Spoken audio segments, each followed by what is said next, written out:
What we have decided, therefore, is that the average price, not the average, the price per cylinder of LPG will increase by 50 rupees. In other words, from 500 it will go up to 550, and the other one will go up from 803 to 853. And therefore, the excise duty that you have seen increase is not to go on to the consumer on petrol and diesel. As I kept telling you, that excise increase is intended to compensate the oil marketing companies for the 43,000 crore that they have incurred as a loss on the gas part of it. கச்சா எண்ணெய் விலை இறங்க இறங்க இறங்க இங்கே விலையை இறக்காமல் import duty, customs டியூட்டியை ஏற்றிக்கினே வந்துட்டாங்க. ஸோ ஒரு அரசாங்கமே ஒரு தனியார் மாதிரி ஏதோ ஒரு விஷயம் நடக்குதுன்னா அதுலேருந்து தான் லாபம் அடையணும் அப்படின்னு நினைக்கிறாங்க. பொதுமக்கள் லாபம் அடையணும் அப்படின்னு நினைக்கிறது இல்லை. கச்சா எண்ணெயினுடைய விலை குறைவதன் காரணமாக கிட்டத்தட்ட 15% குறைஞ்சிருக்குதுன்னா நம்முடைய இறக்குமதி, நம்முடைய அடக்க விலையும் குறையும். நம்முடைய எண்ணெய் சுத்திகரிக்கக்கூடிய ஆலைகளுக்கு, நம்முடைய பெட்ரோலிய பொருட்களுக்கான விலையும் கணிசமாக குறைவதற்கான வாய்ப்பு இருக்கிறது. அரசாங்கம் அதை நமக்கு பாஸ் பண்ணுவாங்களா இல்லையா, எவ்வளோ பாஸ் பண்ணுவாங்க அப்படிங்கிறதுலாம் தனி கேள்வி. விலை அதிகமாக ஏறிக்கினே போனால் நாங்கள் எப்படி சிலிண்டர் வாங்குறது? எங்கள் கஷ்டத்தை கொஞ்சம் கூட புரிஞ்சிக்காத மேலே மேலே இப்போ 50 ரூபாய் ஏற்றிக்கிறீங்க. மிடில் விட ரொம்ப லோவராக இருக்கிற ஃபேமிலிக்கு 50 ரூபாங்கிறது ஒரு பெரிய விஷயம். தினசரியாக அவங்க சம்பாதிக்கிறது 50 ரூபா லாபம் பார்த்து தான். ஒரு இட்லி கடையோ ஒரு பூ கடையோ வைக்கிறது அந்த 50 ரூபா பார்த்து தான். அப்போ 50 ரூபா ஏற்றுறாங்க அப்படிங்கிறது கஷ்டமாக தான். மேல்வட்டத்தில் இருக்கிறவங்களுக்கு ஒன்றுமே தெரியறதில்ல, நடுப்பட்டத்தில் இருக்கிறவங்க ரொம்ப அதோட கீழே இருக்கிறவங்க ரொம்ப கஷ்டப்படுறோம். ஏற்கனவே அது அதிகபட்சம் தான். அது இருந்த போதிலும் இன்றைக்கி 50 ரூபா ஏற்றிருக்காங்கன்னா அப்போ 1000 ரூபாய்க்கு பக்கம் வருது. நாங்கள் என்னங்க பண்ணுறது? சமையல் எரிவாயு சிலிண்டர் மறுபடியும் 50 ரூபா அதிகப்படுத்தியிருக்கிறாங்க. இதில் 900 ரூபாய் ஆகுது. எல்லாத்துக்குமே ரொம்ப கடினமாக இருக்கும்.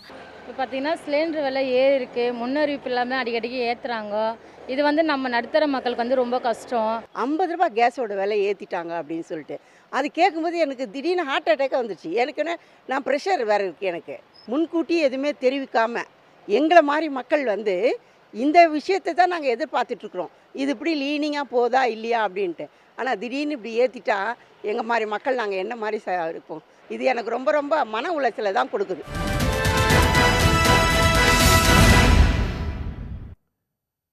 வணக்கம், இது கேள்விக்களம். உலகம் முழுவதும் கச்சா எண்ணெயினுடைய விலை சரிந்து கொண்டே வந்து கொண்டிருக்கக்கூடிய நிலையில் இன்று சமையல் எரிவாயு சிலிண்டருடைய விலையை 50 ரூபாய் உயர்த்தி இருக்கிறது ஒன்றிய அரசு. அது மட்டுமல்லாமல் பெட்ரோல் டீசலுக்கு லிட்டருக்கு 2 ரூபாய் கலால் வரியை விதித்திருக்கிறது. கூடுதலாக ஏற்கனவே இருந்த வரியோடு மேலும் 2 ரூபாய் வரி விதிக்கப்பட்டிருக்கிறது. பொதுவாக கச்சா எண்ணெய் விலை குறையும் போது பெட்ரோல் டீசல் விலை குறைய வேண்டும். படுபாதாளத்தில் கொரோனா காலத்தில் விலை வீழ்ந்த போதும் கூட அதன் பலன் மக்களை சென்று சேரவில்லை. மாறாக கலால் வரி, செஸ் போன்ற வரிகளை போட்டு அந்த பயனை அரசாங்கமே எடுத்துக்கொண்டது என்று பாஜக அரசை எதிர்த்து எதிர்க்கட்சிகள் குற்றம் சாட்டின. இப்போது மீண்டும் ஒரு வரி விதிக்கப்பட்டிருக்கிறது. மக்களுக்கு பலன் தர ஏன் அரசாங்கங்கள் தவிர்க்கின்றன என்பது ஒன்று. இன்னொரு அம்சம், பெட்ரோல் டீசல் விலையை இதற்கு முன்னால் அரசாங்கம் தீர்மானித்து கொண்டிருந்தது மன்மோகன் சிங் ஆட்சி காலத்தின் தொடக்கத்தில். அப்போது பெட்ரோல் விலையை எண்ணெய் நிறுவனங்களே முடிவு செய்து கொள்ளலாம், சந்தை நிலவரத்துக்கு ஏற்ப அவர்களே முடிவு செய்து கொள்ளலாம் என்று அறிவித்தார்கள். ஆனால் பல ஆண்டுகளாக தேர்தல் சமயத்தில் எண்ணெய் விலை ஏறாமல் இருப்பதும் தேர்தல் முடிந்த பிறகு ஏறுவதுமான நிலைப்பாடு கச்சா எண்ணெய் விலை ஏற்ற இறக்கத்துக்கு ஏற்ப இல்லாமல் வேறு காரணங்களுக்காக தீர்மானிக்கப்படக்கூடிய விமர்சனம் எழுந்து கொண்டிருக்கிறது. இன்னொரு புறத்தில் ட்ரம்ப் போடக்கூடிய அதிரடி ஆட்டம், தடாலடி வரி விதிப்புகள் காரணமாக உலக பொருளாதாரம் நிலைகுலைந்து கொண்டிருக்கிறது. இன்று காலை பங்குச்சந்தை தொடங்கிய 10 வினாடிகளில் 20 லட்சம் கோடி ரூபாயை முதலீட்டாளர்கள் இழந்திருக்கிறார்கள். சந்தை முடிவில் 14 லட்சம் கோடி இன்றைக்கு முதலீட்டாளர்களுக்கு நஷ்டம் ஏற்பட்டிருக்கிறது. பிரதமரை இந்த விவகாரத்தில் அவர் கண்களிலேயே தென்படவில்லை. அவர் எதுவும் பேச மறுக்கிறார். இந்தியா ஒரு தற்சார்பு பொருளாதாரத்தை நோக்கி செல்ல வேண்டும், உற்பத்தி சார்ந்த தற்சார்பான ஒரு துடிப்பான பொருளாதாரத்தை நோக்கி எதிர்கொள்வதை தவிர இந்திய மக்களுக்கு வழியில்லை என்று எதிர்க்கட்சித் தலைவர் ராகுல் காந்தி பேசியிருக்கிறார். இந்த அம்சங்களை எல்லாம் நாம் விவாதிக்க போகிறோம். நம்மோடு காங்கிரஸ் கட்சியினுடைய திரு ஆனந்த் சீனிவாசன், மார்க்சிஸ்ட் கட்சியினுடைய திரு கனகராஜ் ஆகியோர் இணைந்திருக்கிறார்கள். அரசியல் விமர்சகர் டாக்டர் சுமந்த் சி ராமன் இணைந்திருக்கிறார். வலதுசாரி திரு சூரிய நாராயணன் அவர்களும், தொழில் முனைவோர் கூட்டமைப்பினுடைய திரு ரகுநாதன் அவர்களும் இணைய இருக்கிறாங்க. உங்களுக்கு வணக்கம். ஆனந்த் சீனிவாசன்ட்டு எதை தொடங்குறதுன்னு தெரில. பெட்ரோல், டீசல், கஸ்டம்ஸ் டியூட்டிக்கு போகிறதா, இல்லை பங்குச்சந்தையில் போகிறதா அப்படின்னு ஒரு சந்தேகம். பங்குச்சந்தையிலேருந்தே தொடங்கலாம். 14 லட்சம் கோடி இன்றைக்கி முதலீட்டாளர்களுக்கு லாஸ் ஆகியிருக்கு. பொதுவாக உலகம் முழுக்க இந்த லாஸ் நடந்து கொண்டிருக்கிறது. பங்குச்சந்தை வீழ்ச்சின்றது நடக்குது. ஒரு நாட்டுக்குள்ளே மட்டும் இல்லை, உலகளாவிய காரணங்கள் அதுக்கு இருக்குது, டொமஸ்டிக் ரீசன்ஸை விட. ஆனால் எதிர்க்கட்சி தலைவர் ராகுல் காந்தி அரசை பார்த்து கேள்வி கேட்கிறார். பிரதமரை காணவே இல்லையே அப்படின்னு கேட்கிறார். உங்கள் கருத்து என்ன சார்? ஏன் பிரதமரை பார்த்து அவர் கேள்வி கேட்குறாருன்னா, எலெக்ஷனுக்கு முன்னாடி பிரதமர் எல்லாத்தையும் என்ன சொன்னார்னா, நீங்கள் ஸ்டாக்காக வாங்குங்க, லாபம் சம்பாதிங்கன்னு சொன்னார். அவர் மட்டும் சொல்லலை, ஹோம் மினிஸ்டரும் சொன்னார், பணத்தை சம்பாதிங்க, இந்த ஆப்பர்ச்சுனிட்டி பார்த்தீங்கன்னா மிஸ் பண்ணிட்டீங்கன்னா நீங்கள் ஒரு பெரிய ஆப்பர்ச்சுனிட்டியை நழுவ விட்டுட்டீங்கன்னு சொன்னார். அது ஆகி இப்போ அந்த மார்க்கெட் ஆல்மோஸ்ட் அந்த லெவலுக்கு வந்துருச்சு. இன்றைக்கி காலத்தால் 21,740 கிட்ட ட்ரேட் ஆச்ச அந்த பிரதமர் மோடி சொன்ன அளவுக்கு வந்திருக்கு. வீரேந்திர சேவாக் சொன்னார், நான் பிரதமரை நம்பி என்னோடய நண்பர்கிட்ட சொல்லி அவர் 1 கோடி ரூபா வந்து பப்ளிக் செக்டர் பேங்க்கில் போட்டேன், அது ஹெவியாக நஷ்டமாயிடுச்சுன்னு வீரேந்திர சேவாக் ஒரு ட்வீட்டே போட்டார். பிரதமர் சொல்லியிருக்கலன்னா நாங்கள் இப்போ வாங்கியிருக்க மாட்டோம் அப்படின்னு சொல்லியிருக்கிறாரு. இது மாதிரி பல சர்ச்சைகள் வரதுனால பிரதமரை கேள்வி கேட்குறதுக்கு நம்ம நிர்பந்தம் இருக்குது. எலெக்ஷன் கேம்பெயின் போது பிரதமர் ஸ்டாக் மார்க்கெட்டை பற்றி பேசாமல் இருந்திருந்தார்னா இன்றைக்கி நீங்கள் அவர்கிட்ட ஸ்டாக் மார்க்கெட்டை பற்றி கேட்க வேண்டாம், எல்லாரையும் பணத்தை போட்டால் பெரிய லாபம் சம்பாதிக்கலாம் அப்படின்னு ஊக்குவிச்சுட்டு இன்றைக்கி இதை பற்றி மௌனம் காக்கிறது ஒரு ரொம்ப வருத்தமாக இருக்குது. பிரதமர் கையில் இதில் என்ன சார் இருக்கு? ராகுல் காந்தி இப்போ ட்ரம்ப் வரி விதிப்பு போடுறாரு, மற்ற வாங்க சொல்கிறத மட்டும் சைனா வந்து பதிலடியாக 34% வரியை அவங்க திருப்பி பதிலடி வரி போடுறாங்க. ஸ்பெயினோ மற்ற ஐரோப்பிய நாடுகள், கனடா, மெக்சிகோ எல்லாருமே திருப்பி ட்ரம்ப் வரி போட்டால் நாங்களும் எதிர்த்து வரி போடுவோம்னு போடுறாங்க.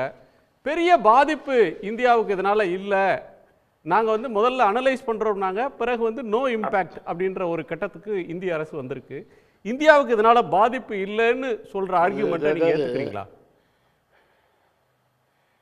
ஃபர்ஸ்ட் ஆஃப் ஆல் நான் என்ன சொல்கிறேன்னா, சிங்கப்பூருங்கிறது மயிலாப்பூர் சைஸ் இருக்கும். நான் சும்மா வேட்டுக்கு சொன்னேன், மெட்ராஸ் சைஸ் இருக்கும் சிங்கப்பூருங்கிற ஊர். அந்த ஊர் பிரதமர் எவ்வளோ தூரம் ரெஸ்பான்ஸ் பண்ணி இன்றைக்கி அது வைரலாக போயிருக்கு.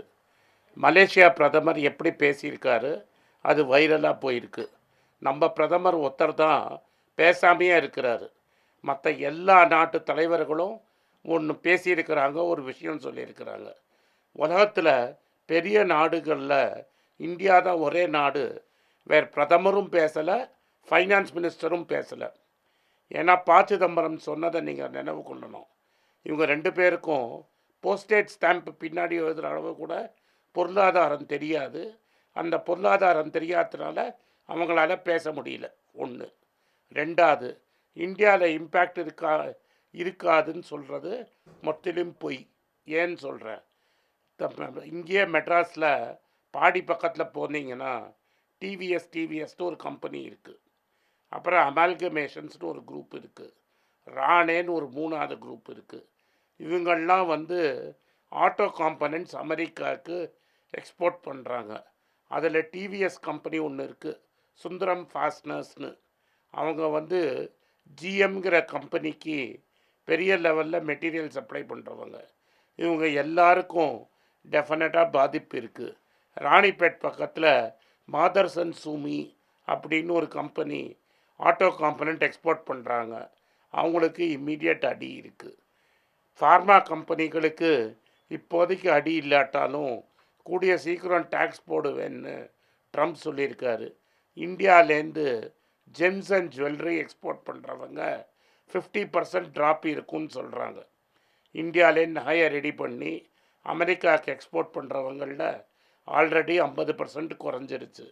இதெல்லாம் பிரதமர் கண்ணுக்கு படலைன்னா இன்னும் ஒரு 6 மாதத்தில் என்ன ஆகும்னா, இப்போ ஐடி கம்பெனிகள் புது ஆட்களை வேலைக்கு சேர்க்கறதில்ல. இன்ஃபோசிஸில் 500 பேரை வேலையை விட்டு தூக்கினது பிரதமர் கண்ணுக்கு படாமல் இருந்திருக்கலாம். இப்போ என்ன ஆகும்னா, ஐடி கம்பெனிகளில் ஆள் எடுக்கிறதே நிறுத்திடுவாங்க. ஏன்னா ரிசெஷன் வரும். சுமந்த் ராமனை கேட்டிங்கன்னா நல்லா சொல்லுவார். ஏன்னா டிசிஎஸில் அவர் ரொம்ப நாள் வேலை பண்ணியிருக்கிறாரு. ஆர்டிஃபிஷியல் இன்டெலிஜென்ஸ்னால் பல பேரோட வேலை போகுது. ஜோஹோங்கிற ஜொமாட்டோங்கிற கம்பெனியில் 750 பேரை நேற்று வேலையை விட்டு தூக்கியிருக்காங்க. ஓலாங்கிற கம்பெனியில் போன 2 வாரத்துக்கு முன்னாடி 500 பேரை வேலையை விட்டு தூக்கியிருக்கிறாங்க. இன்னும் நான் பட்டியலை படிக்கணுன்னா படித்து காட்டுறேன். இதெல்லாம் ட்ரம்ப்பு முன்னாடி. ட்ரம்ப்புக்கு அப்புறம் டிமாண்டு குறையும். இன்னும் பல ஆயிரம் பேருக்கு, என்ன லட்சம் பேருக்கு மேலே ஐடியில் வேலை போகுது. புதுசாக வேலை வாய்ப்பு வரப்போகிறதில்ல. அதனால தான் பியூஷ் கோயல் நேற்று சொன்னார் பாருங்கள், இந்தியாவோட ஸ்டார்ட் அப் எக்கோசிஸ்டமை ரொம்ப மோசமாக பேசியிருக்கிறாரு. என்ன பேசியிருக்கிறாரு? இவங்க வெறும் ஃபுட் டெலிவரி தான் பண்ணுறாங்கன்னு. அவரை கரெக்ட் பண்ணுற மாதிரி நான் சொல்கிறேன். ராஜா மாணிக்கம்னு 68 வயசு ஒருத்தர் இருக்கிறாரு. அவர் தான் டாட்டாவோட ஃபவுண்ட்ரி ஹெட்டாக இருக்கிறவர். இது வரைக்கும் 5 செமிகண்டக்டர் ஸ்டார்ட் அப் கம்பெனி ஆரம்பித்து விற்றுருக்காரு. பியூஷ் கோயலுக்கு நம்ம நினைவுபடுத்தணும், இந்தியாவில் ஸ்டார்ட் அப் இக்கோசிஸ்டம்லேயே 113 செமிகண்டக்டர் கம்பெனி இருக்குது. இதெல்லாம் விட்டுட்டு அவர் என்ன பேசுகிறாரு? நீங்கள் என்ன ஸ்டார்ட் அப் நடத்துகிறீங்க? டெலிவரி பாய் நடத்துகிறீங்க, சாப்பாடு டெலிவர் பண்ணுறது தான் வேலையான்னு கேட்குறாரு. ஒரு பிரதமராக இருக்கிறவர் டண்டூர் நீங்கள் பக்கோடா போட்டு இப்போ நாட்டை பழைக்கலான்னு சொன்னவங்க இப்போ பக்கோடா டெலிவர் பண்ணால் தப்பா? இது ஒரு பக்கம் இருக்கட்டும். நீங்கள் பிரதமருக்கு இதில் டெஃபினட்டாக ஸ்டாக் மார்க்கெட்டில் எக்ஸ்பர்டீஸ் கிடையாது, நாலேஜும் கிடையாது. அவர் எந்த தைரியத்தில் ஸ்டாக் மார்க்கெட்டை வாங்குங்க, பெருத்த லாபம் பார்ப்பீங்கன்னு சொன்னார். அதனால தான் இன்னைக்கு அவர் வந்து பப்ளிக் செக்டார், அவருடைய ஆட்சியில் சிறந்த நிர்வாகத்தினால பப்ளிக் செக்டார் கம்பெனிஸோட ஷேர்லாம் ஏறிடுச்சு.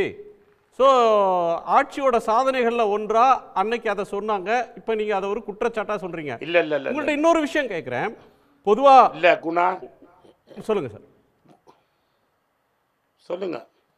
அது பொதுவாக வந்து பங்குச்சந்தையில் ஒரு மிகப்பெரிய சரிவு, மக்களுக்கு பெரிய அளவில் நஷ்டம் அப்படி வரும்போது சாதாரணப்பட்ட மக்கள், குறைவாக பணம் வச்சுருக்கிறவங்க, தங்கள் சேமிப்பை ஷேர் மார்க்கெட்டில் போட்டிருந்தா அவங்க தான் பெரிய அளவில் லாஸை சந்திக்கிறத பார்க்குறோம்.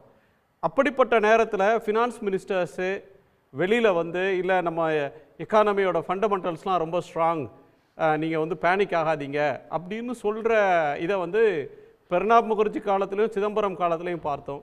இப்போ வந்து மார்க்கெட்லேருந்து அரசாங்கம் விலகி இருக்கா? நாங்கள் இதிலெல்லாம் தலையிடலை, மார்க்கெட்டே தன்னை தீர்மானிச்சுக்கிட்டோம் அப்படின்னு ஒரு அந்த அந்த அணுகுமுறையில் இதை அணுகிறாங்களா?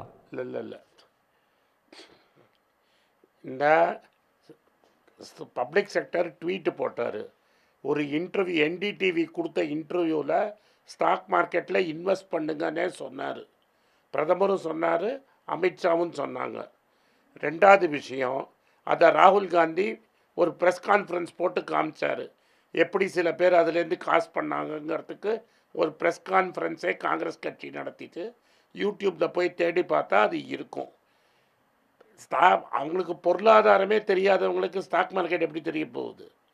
அதனால் இப்போ நான் என்ன கேள்வி கேட்குறேன்னா, முன்னாடி எல்ஐசி கவர்மெண்ட் கம்பெனியாக இருந்தபோது, ஒரு பப்ளிக் கம்பெனியாக இருந்தபோது எல்ஐசிகிட்ட சொல்லுவாங்க நீங்கள் போய் வாங்குன்னு.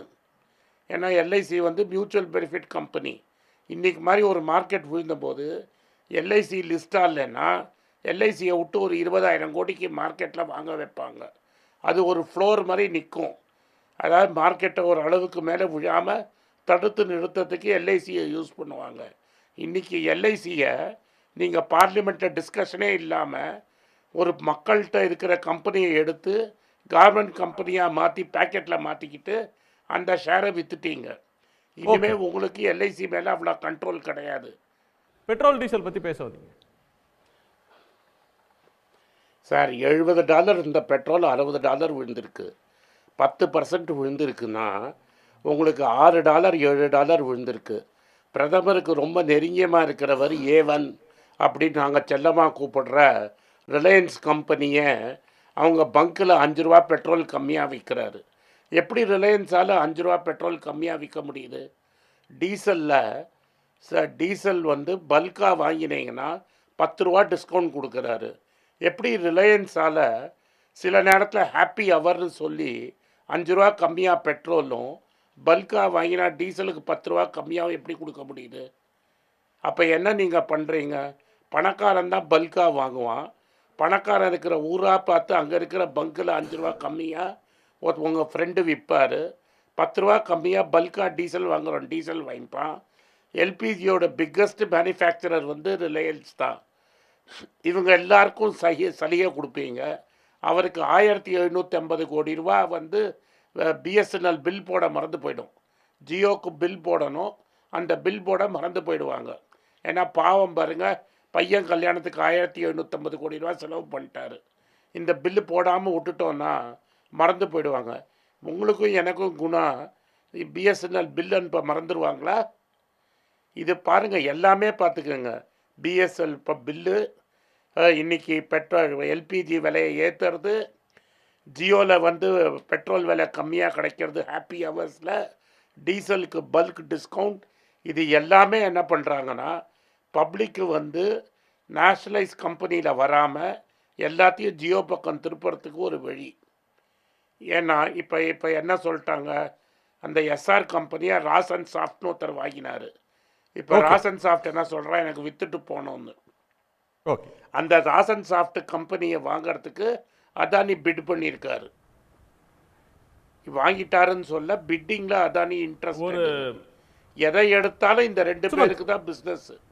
நம்ம பேசலாம். அப்போ ஜியோவால் எப்படி ₹5 கம்மியாக கொடுக்க முடியும்? 2 விஷயங்களை நான் கேட்டுறேன். ஒன்று, இந்த ட்ரம்ப் விவகாரத்தில், டாரிஃப் விவகாரத்தில் அரசாங்கம் வந்து இம்பேக்டே இல்லை அப்படின்னு சொன்னாங்க. இப்போ ஒரு சாதனை மாதிரி, அது ஏர்லி நெகோசியேஷன்ஸுக்கு போனதுனால இந்தியாவுக்கு பெரிய பாதகம் இல்லாமல் நாங்கள் காப்பாற்றிட்டோம் அப்படின்னு உயர் அதிகாரிகள் சொன்னதாக ஊடகங்களில் செய்திகளை கசிய விடுறாங்க. இது அணுகிற விதம் குறித்து ராகுல் காந்தி பண்ணக்கூடிய விமர்சனம் சரியா? ரெண்டாவது, இன்டர்னல் அட்ஜஸ்ட்மெண்ட்டு அப்படின்னு ஒரு ஆர்கியூமெண்ட்டை சொல்கிறாங்க எல்பிஜி விவகாரத்தில். பொதுவா நீங்க வந்து அரசாங்கமே லாப நஷ்டத்தை விவகாரத்துல இன்டர்னல் அட்ஜஸ்ட்மென்ட் கிடையாது, அது சரி. ஆனா இப்போ வந்து நீங்க வந்து டீகண்ட்ரோல் பண்றோம்ன்ற பேர்ல என்ன கம்பெனியே கச்சா என்ன விலையோ அதை பார்த்து சுத்திகரிக்கிறதுக்காக காசை பார்த்து நீங்களே முடிவு பண்ணிக்கன்னு கண்ட்ரோலை எடுத்து பிரைவேட் பிஎஸ்யூ கம்பெனிஸ்ட்டை கொடுத்து அரசாங்கம் கையை விரிச்சிட்ட பிறகு இப்போ வந்து குறைகிற போது பலன் மக்களுக்கு தராம அதை போடுறது, வரி போடுறது நியாயமா? அது டீகண்ட்ரோலா டிஃபேக்டோ கண்ட்ரோல் மாதிரி ஆகுது. மிகவும் இது வந்து டீகண்ட்ரோலுங்கிறது மிகப்பெரிய ஒரு ஏமாற்று வேலை. இது வந்து எப்படிங்க தேர்தல் வரதுக்கு முன்னாடி மட்டும் ஆயில் கம்பெனிஸ் விலையை குறைக்கணும்னு அவங்களுக்கு தோணும்? எப்படி அது? கச்சா எண்ணெய் விலை வந்து முதல்ல உங்களுக்கு நினைவு இருக்கும் குணா, ஒரு 5-6 வருஷம் 7 வருஷம் முன்னாடி எல்லாம் டெய்லி ரேட் மாறிட்டே இருக்கும். அதுதான் உண்மையான டீகண்ட்ரோல். ஒரு 12 பைசா டிஃபரன்ஸ் இருக்கும், 15 பைசா டிஃபரன்ஸ் இருக்கும். ஒரு திடீர்னு ஏதாவது கச்சா எண்ணெய் விலை ரொம்ப ஏறிடுச்சுன்னா ₹1 கூடும், 8 அணா குறையும். இதுதான் டீகண்ட்ரோல் பண்ண உண்மையான அர்த்தம். டே டு டே பிரைஸ் மாறணும். ஒரு வருஷம் ஒரே விலை எப்படிங்க இருக்கு? $84. அமைச்சரே என்ன சொல்றாரு, ஹர்தீப் பூரி என்ன சொல்றாரு, $84 இருந்துச்சு ஜனவரியில, இப்போ $62 வந்துருச்சு. ஆனா 45 நாள் முன்னாடி ஸ்டாக்கு $75 இருந்துச்சு. அப்போ 83லேருந்து 75 வரும்போது நீங்க எவ்வளவு குறைச்சீங்க? குறைக்கலையே. 75லேருந்து 60க்கு வந்ததுக்கு நீங்க எப்போ குறைக்க போறீங்க? குறைக்க போறதே இல்லையே. எப்போ இதே மாதிரி பல வாரங்கள் இருந்தால் குறைப்பார்களாம். எனக்கு ஒரு விஷயம் மட்டும் நான் திருப்பி சொல்றேன். இந்த ₹50ங்கிறது எல்பிஜியில் போடப்பட்ட வரி, கூடுதல் அமௌண்ட் கலெக்ஷனுங்கிறது இன்டைரக்ட் அட்ஜஸ்ட்மெண்ட்டே கிடையாது. இது பொதுமக்கள் கட்ட வேண்டியது. இப்போ நாளைக்கு உங்க வீட்டில் நீங்க கேஸ் சிலிண்டர் வாங்கினீங்கன்னா ₹818 இருந்தது, ₹868 நீங்க கொடுக்க போறீங்க. ஸோ அது வந்து இன்டைரக்ட் கிடையாது. இந்த 2% இந்த எக்ஸைஸை வந்து ₹2 ஏற்றிருக்கிறது பெட்ரோல் டீசலில், அது இன்டர்னல் அட்ஜஸ்ட்மெண்ட்டு. ஆனால் என்னுடைய இஷ்யூவே ஒன்று தான். இந்த அரசாங்கத்தினுடைய கம்யூனிகேஷன், ட்ரம்ப் டேரிஃபுக்கு வருவோம். ட்ரம்ப் டேரிஃபை வந்து அரசு மோசமாக கையாண்டிருக்கிறதுன்னு நான் சொல்ல மாட்டேன். ஏன்னா பல நாடுகள் வந்து இதில் வந்து திருப்பி ரிட்டாலியேட்டரி டேரிஃப் போடுறது, நாங்கள் பதிலடி கொடுக்கறது. இப்போ பலர் உடைய கருத்து என்ன, கம்முன்னு இருங்க, கம்முன்னு கொஞ்ச நாள் இருங்க, கம்முன்னு இருந்தாலே கொஞ்சம் இம்ப்ரூவ்மெண்ட் அவருடைய ஒரு குட் புக்ஸில் வந்தாலும் வரலாம் அப்படின்னு ஒரு ஸ்ட்ராட்டஜி சொல்கிறாங்க. ஆனால் இதை மக்களுக்கு விளக்கணும். மக்களுக்கு விளக்கலையே. ஒரே டெய்லி ஒரு 20 ஸ்பீச் கொடுக்குறாரு பிரதமர். மக்களுக்கு முன்னாடி பேசி எல்லா நாட்டு தலைவர்களும் பேசியிருக்காங்க. அது பிரான்ஸ் நாட்டு பிரதமராக இருக்கட்டும், பிரசிடெண்ட்டாக இருக்கட்டும், ஜெர்மன் சான்சலராக இருக்கட்டும், யூகே பிரசிடெண்ட் பிரைம் மினிஸ்டராக இருக்கட்டும், எல்லாரும் அவங்க நாட்டு மக்கள்கிட்ட, அஃப்கோர்ஸ் ஆனந்த் சொன்னது போல் சிங்கப்பூர் பிரதமராக இருக்கட்டும், எல்லாரும் பேசியிருக்காங்க. கவலைப்படாதீங்க, இது வந்து ஒரு பாதிப்பை நமக்கும் ஏற்படுத்தும், ஆனால் அரசாங்கம் இதை சமாளிப்பதற்கு நடவடிக்கைகள் எடுத்துக்கொண்டிருக்கிறது. அவ்வளோதானே. ஒரு ரீஅஷூரன்ஸ் கொடுக்கறது அரசனுடைய கடமை, அரசனுடைய பொறுப்பு. அதை செய்யாமல் நான் வந்து இதுக்காக உடனே நாங்களும் 26% டாரிஃப் போடுவோம்னு பதிலடி கொடுக்காமல் இருப்பது சரி. என்னை பொறுத்த வரைக்கும் அது தவறான ஒரு நடவடிக்கை இல்லை. கையாண்ட விதத்தில், அதாவது கீப் யுவர் ஹெட் டவுன்னு வாங்க, யாருக்கும் நீங்கள் வந்து ஒன்றும் பேசலை, வாயை மூடிட்டுருங்க. ஏன்னா யாருக்குமே இது என்ன நடக்க போகுதுன்னு தெரியாது. இப்போ என்ன சொல்கிறாங்க, இன்னும் 2 நாளில் 1 மாதம் தள்ளி வைப்பார். அமெரிக்கன் மார்க்கெட் ரொம்ப இன்னும் கொஞ்சம் தொடர்ந்து விழுந்துகிட்டே இருந்ததுனாக்கா அவங்க வந்து சமாளிக்க முடியாது, அங்கே பொலிட்டிக்கல் ப்ரெஷர் வரும், ஒத்தி வைப்பார். அதுக்கப்புறம் வந்து யாரெல்லாம் பதிலடி கொடுத்தாங்களோ அவங்க மேலே கடுப்பாக இருப்பார். அதனால கம்முன்னு இருக்கிறதே வந்து நல்ல ஸ்ட்ராட்டஜி. தாதா கம்பு வீசுறப்ப அத வந்து ஊர்ல வந்து ஒரு பேட்டை ரவுடி ஒரு தாதா கம்பு வீசி வரும்போது அப்படி கொஞ்சம் பதுவுசா ஓரமா நின்னுக்கலாம். நம்ம என்ன நடக்க போகுது, நம்ம போய் ஏன் எதிர்த்தாப்புல நின்று அவன்கிட்ட ஆமா சண்டை அது மாதிரி ஒரு ராஜதந்திரம் போல் இருக்க இது. ஆமா, இது எங்க போய் ராஜதந்திரமா இல்லையான்னு போக போகத்தான் தெரியும். ஆனால் அதை குறை கூறுவதை நான் வந்து ஏற்றுக்கொள்ள மாட்டேன். கம்முன்னு இருக்கும், வெயிட் பண்ணி பார்க்கலாம் என்ன நடக்குது. சைனா மாதிரி ரிட்டாலியேட்டரி டாரிஃப் நாங்க போடல, குட். ஏன்னா நாளைக்கு ட்ரம்ப் இது வந்து ஒரு வேளை ரிவர்ஸ் ஆச்சுனாக்க எந்தெந்த நாடுகள் எதிராக செயல்படுத்தி ஒரு திட்டத்தை கொண்டு வந்தாங்க, எந்தெந்த நாடுகள் கம்முன்னு இருந்தாங்க, எந்தெந்த நாடுகள் நெகோசியேட். இப்போ வியட்நாம் வந்து நெகோசியேஷன் வேணும்னு கேட்குறாங்க. அதை வந்து ட்ரம்ப் பெரிய வின்னு மாதிரி வியட்நாம் வந்து எங்களுக்கு பேச்சுவார்த்தை கிட்ட வந்துட்டாங்க. நாம சொல்லிட்டு இருந்ததெல்லாம் உண்மை இல்லையா? அப்ப அது இந்தியா வல்லரசு ஆகிவிட்டது, அமெரிக்காவோட ரொம்ப ரெஸ்பெக்டபிள் பார்ட்னர் ஆயிட்டோம், ட்ரம்ப் இஸ் மை ஃப்ரெண்ட், மோடியோட ஃப்ரெண்ட் ட்ரம்ப், ட்ரம்ப்போட ஃப்ரெண்ட் மோடி, உலக அரங்குல இந்தியாவுடைய செல்வாக்கு பயங்கரமா ஏறிடுச்சு. அவர் ட்ரம்ப் அதே தானே சொன்னாரு. ஏங்க இப்ப அந்த அளவுல இல்லையா? இப்ப வந்து நம்ம குவைட்டா இருக்கிறது தான் ராஜதந்திரன்ற இடத்துல இருக்குமா? இப்போ ஒன்று பண்ணலாங்க, நான் வந்து என் மூஞ்சி மேலே கோவப்பட்டுட்டு மூக்க அறுத்துக்கிறதுல ஒன்றும் லாஜிக் கிடையாது. நம்ம வந்து அமெரிக்காவோட ஒப்பிடும்போது நம்ம ஒரு சிறிய எக்கானமி, அவங்க ஒரு பிரம்மாண்ட எக்கானமி, உலகத்தில் நம்பர் 1 எக்கானமி, ரைட்? அதனால அவங்கக்கிட்ட இப்போ சீனாவோட ஏற்கனவே நமக்கு பல பிரச்சனைகள், நம்ம நிலத்தில் வந்து சிலது அவங்க எடுத்திருக்காங்க, அது வந்து பிரச்சனை ஓடிக்கிட்டு இருக்கு. அப்போ திருப்பி இப்போ அமெரிக்காவோடையும் நம்ம வந்து தகராறு பண்ணுறதுல ஒன்றும் அட்வான்டேஜ் கிடையாது. என்னை பொறுத்த வரைக்கும் ப்ராக்மேட்டிக் அப்ரோச், இது என்ன கம்முன்னு விடுங்க, 10 நாள் ஆகட்டும், 1 மாதம் ஆகட்டும், இது எங்கே போகுதுன்னு உலகத்திலே யாருக்கும் தெரியாதுங்க.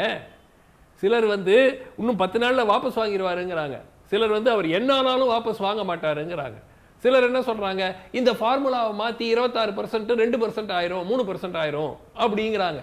ஸோ என்ன நடக்க போகுதுன்னு தெரியாத இருக்கும்போது அமைதியாக காப்பதுங்கிறது வந்து தப்பு கிடையாது.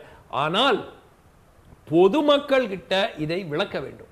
அது விளக்காமல் இருப்பது இந்த அரசாங்கத்தினுடைய ஒரு தோல்வி, அதில் மாற்று கருத்தே இல்லை.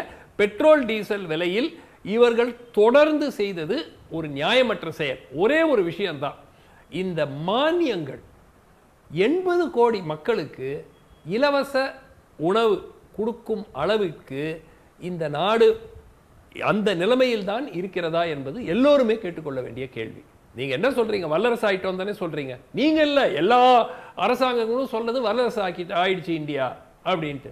அப்போ 80 கோடி மக்கள் இலவச உணவு வச்சுதான் அவர்கள் வந்து வாழ்க்கையை நடத்த வேண்டும் என்றால் என்னங்க வல்லரசு அது? ஸோ இது பிஜேபி கவர்மெண்ட்டை பார்த்து நான் கேட்கல, எல்லா கவர்மெண்ட்டையும் கேட்குறேன். அப்போ அரசாங்கங்கள் ஏன் சொல்லக்கூடாது, ஐயா 80 கோடி மக்களுக்கு இலவச மானியம் தேவையில்லை, 60 கோடிக்கு தான் தேவை, 50 கோடிக்கு தான் தேவை, தேவையானவங்களுக்கு மட்டும் கொடுங்க, அதுல வர்ற அமௌண்ட் வந்து எவ்வளோ சப்சிடியில ஆயிரக்கணக்கான கோடியை மிச்சப்படுத்தலாம். ஒரு அரசியல் கட்சி வெளியே வந்து சொல்லியிருக்காங்களா கொடுக்காதீங்கன்னு? சோ எல்லாரும் ஒரே குட்டையில் ஊறிய மட்டை. மானியம் தராது வேற ஒரு பிரச்சனை. ஒரு நிமிஷம் கனகராஜ் குறுக்குறாங்க. வேற பிரச்சனை கிடையாதுங்க, வேற பிரச்சனை கிடையாது. மானியம் கொடுக்காம இல்ல மானியம் கொடுக்கறதா வேண்டாமா, மானியம் எவ்வளவு பேருக்கு தரணும்ன்றது ஒரு விஷயம். இன்னொரு பக்கத்துல நீங்க ஆயில் மார்க்கெட்டிங் கம்பெனிஸ் எல்லாத்தையும் தீர்மானிச்சுப்பாங்கன்னு சொல்லிட்டு அந்த என்ன விலை குறையிறப்ப மக்களுக்கு அத விலையை குறைச்சு கொடுக்காம நீங்க டாக்ஸ் போட்டு நீங்க எடுத்துக்கிறது என்ன நியாயம்? அது என்ன தன்மை? அது ஏங்க அதுக்கு மானியத்துக்கு என்ன சம்பந்தம்? எந்த விதமான ஒரு நியாயமும் இல்லை. இன்ஃபேக்ட் ஆயில் மார்க்கெட்டிங் கம்பெனிஸ் தான் நிர்ணயிக்கிறார்கள் என்று கூறுவதே பொய். அதுல என்ன மாற்று கருத்து இருக்கு? ஆயில் மார்க்கெட்டிங் கம்பெனி எப்படிங்க ஒரு வருஷத்துக்கு ₹1 கூட மாத்தாம இருப்பாங்க ரேட்டை? தினம் ஃப்ளக்சுவேட் ஆகுதுங்களே. க்ரூட் ஆயில் ரேட்டு தினமும் மாறிக்கொண்டிருக்கிற ஒரு சூழல்ல ஓராண்டுக்கு பெட்ரோல் டீசல்ல ₹1 கூட டிஃபரன்ஸ் இல்லாமல் எப்படி ஆயில் மார்க்கெட்டிங் கம்பெனி விற்பா? என்ன லாஜிக் இது? இது வந்து திரு கனகராஜ் ஆக்சுவலா இது ஒரு மோசடியாக தான் கருதுகிறேன். அதாவது ட்ரம்ப் விவகாரத்தை ராஜதந்திரத்தோட ஒரு கையாளுறாங்க. இதுல எதிர்த்து வலிமையா பதிலடி வரி அப்படின்னு போட்டா ரிட்டாலியேஷன்றது கெடுதலை தான் தரும், குவைட்டா இருக்கிறது கூட நல்லதுதான்ற ஒரு கோணத்தை முன்வைக்கிறார். மூல ஆசிரியன் யோசிக்கவே இல்லாததை உரையாசிரியன் எழுதுறது மாதிரி சுமன் சார் வந்து இப்படி சொல்லிட்டு இருக்காரு. நான் என்ன கேட்குறேன், ஹார்லி டேவிட்சன் பைக்குக்கு இங்கேருந்து அமெரிக்காவுக்கு போகிறதுக்கு முன்னால் குறைக்க சொல்லி யாராவது கேட்டாங்களா? தாயே தயாபரமேன்னு கீழே விழுந்துட்டு போனார். அப்புறம் இவங்க அமைதியாக இருந்தால் என்ன கதை பாருங்க. 56 இன்ச்சு எங்கள் ஆள், விஸ்வகுரு எங்கள் ஆள், இவர் பேரை கேட்டாலே அதிருதுன்னு கதை விட வேண்டியது கேவலமாக ஒரு வார்த்தை அட்லீஸ்ட். அதாவது அவர் இங்கே தமிழ்நாட்டுக்கு வராரு, பணம் கொடுக்கலன்னு அழுகிறாங்கன்னு. அது போர்க்குரல், அது அழுகுரல் இல்லை, போர்க்குரல். ஆனால் வாயை திறந்து அழுகிறதுக்கு கூட நரேந்திர மோடிக்கு தைரியம் இல்லை. ட்ரம்ப் அழுகிறேன்னு சொல்லி கவலைப்பட்டுருவாரோ கோவப்பட்டுருவாரோன்னு இந்த மாதிரியான ஒரு ஒரு ஒரு பில்டப்பே பண்ணிகிட்டு இருக்காங்க. ஆனால் பேஸ்மெண்ட்டு அடிப்படையில் வீக். அப்புறம் இது பேசிக்காக இந்த அரசாங்கத்திடம் ஒரு நேர்மை கிடையாது, ஒரு ஃப்ராட் கவர்மெண்ட் இது. எஸ்பெஷலி நரேந்திர மோடி அவருடைய ட்வீட் ஒன்று பார்த்தேன். ஏன் சர்வதேச சந்தையில் விலை குறைந்தால் இந்தியாவில் இருக்கக்கூடிய மக்கள் பெட்ரோலுக்கு அந்த விலை குறையாமல் இருக்கணும் அப்படின்னு கேட்டார். இன்னைக்கு வர, அதாவது போன வருஷம் 8ஆம் தேதி, ஏப்ரல் மாதம் 8ஆம் தேதி 2024 ஒரு பேரல் க்ரூட் ஆயிலோட விலை $87.281. இன்னைக்கு அது $60, $27 கம்மி, 33.75% குறை. பெட்ரோலையும் டீசல்லையும் ₹30 குறைக்கணும். இது ஃப்ராடா இல்லையா? இது ஃப்ராடுன்னு தான் சொல்லணும். இந்த கவர்மெண்ட்டு சார் கூட சொன்னார், 80 கோடி பேருக்கு பணம் கொடுப்பதை நான் என்ன கேட்குறேன், இவனாவது சாப்பாட்டுக்கு இல்லாமல் செத்து போயிடக்கூடாதுன்னு கொடுக்குறாங்க. அதாவது எக்ஸ்க்ளூஷன் எரர் இருந்துடக்கூடாதுன்னு உலகத்தில் எல்லாருமே சொல்கிறான். நீ வந்து நேரடியாக பண்ணதில்லை. இந்த கடன் தள்ளுபடியை மட்டும் யாரும் பேச மாட்டேன்றாங்களா சார்? வாராக்கடன் சொல்கிறீங்க? பெரும் முதலாளிகளுடைய கடன் தள்ளுபடி பண்ணுறதை பற்றி இந்த ரொம்ப இந்தியாவினுடைய பொருளாதாரம் ஏழைகளுக்கு இலவசம் கொடுக்கலாமான்னு கேட்குற யாரும் பெருமுதலாளிகளுடைய கடனை தள்ளுபடி பண்ணுறது பற்றி பேசவே மாட்டேன்றாங்க. ஏன் பேச மாட்டேன்றாங்க? இதுதான் கிளாஸ் கேரக்டர்ன்ற. நீங்கள் முதலாளிகள் தானாக வந்து பெருமுதலாளிகள் தங்களுடைய நலனுக்காக வாதாட வேண்டியதில்லை. இந்த சமூகத்தில் இருக்கிறது, நான் ஃப்ராடுன்னு சொன்னதில் ஒன்று க்ரூட் ஆயில் விலை குறைஞ்சா பெட்ரோல் டீசல் விலை குறைன்னு சொன்னது. அவங்க தப்பாலாம் பேசுகிறதில்ல, திட்டமிட்டு போய் பேசுவாங்க.